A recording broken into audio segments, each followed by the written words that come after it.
Welcome to Touch to Click.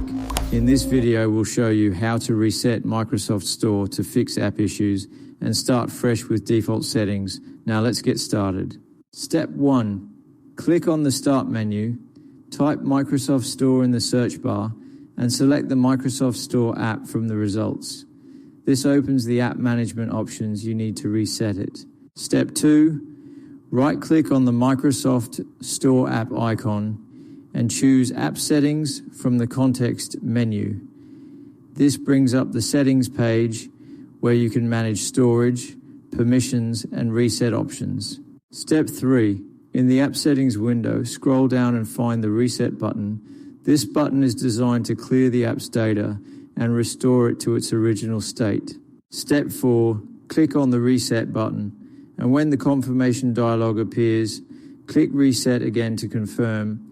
This will permanently delete app data including preferences and sign-in details, starting the app fresh.